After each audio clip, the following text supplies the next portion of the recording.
Saudi Arabia's sports minister, Prince Abdulaziz bin Turkey Al-Faisal, attending the World Cup here in Doha.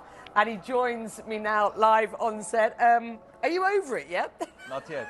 Congratulations. It's been an unbelievable day yesterday, and thank you so much, and thank you for having me, Becky. As I said, just before we come to air, that I'm waiting for someone to wake me up.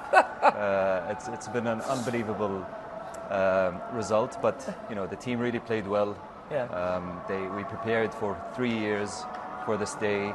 The coach did an amazing job, and there's harmony and there's really a good feeling within the team for such a result. So, I mean, it was a game of two halves. The Argentinians played relatively well in the first half, but the second half was an absolute stormer. And you thumped. I mean, Saudi Arabia thumped Argentina, who were a favourite to win, or certainly were one of the favourites to win this competition. You were there at the game. Look, mabruk. Thank you. What Shukran. a result. Describe the atmosphere there and what it felt like to be a Saudi at that game. It was unbelievable. It was, a celebration not just for Saudis really, and that's what we felt. It's for the Arab world and the Muslim world. Everyone came to celebrate something that they were proud about. They did a performance that everyone was proud about. Building up to the World Cup, you get a lot of criticism and a lot of people criticizing the team and the coach and so on in the preparation. But I think with the performance that they saw yesterday, nobody could say anything. Look, because they really fought from the heart to deliver something. And what we know about football in Saudi and how passionate Saudi are about football. So it's been an unbelievable day yesterday. A lot of people watching this may actually have been unaware of the storied history of Saudi. I mean, I think this is the 6th World Cup. Yes. Am I right in saying that? So you're not unfamiliar with the tournament, and the country has a real passion for the game, as does this region. Let's talk about what happened on the pitch before we sort of talk about the kind of wider story of Saudi football and sport.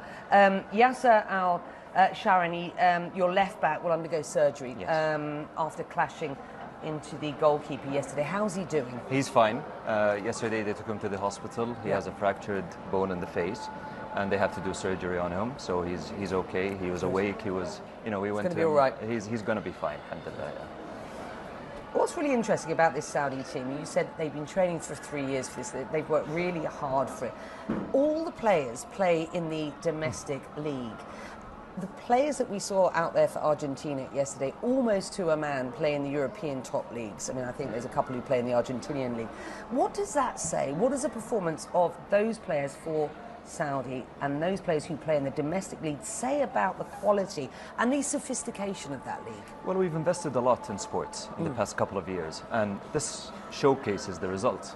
And the Saudi League has also invested. We've invested a lot in the Saudi League and teams, and really restructuring sports in the kingdom as an ecosystem.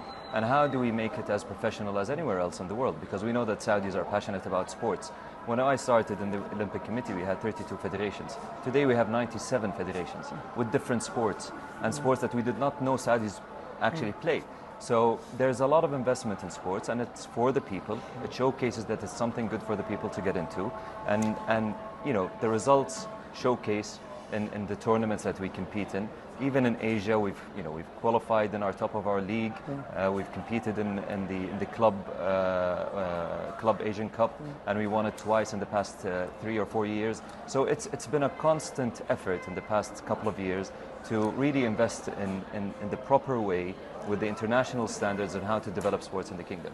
And sir, you are investing significantly inside the country, not just in football, but as you say, across sports, including in golf and in F1, where you are regularly criticised for sports washing, as you are with investments outside of the country, which are significant. For example, the Sovereign Wealth Fund investing in Newcastle, for example.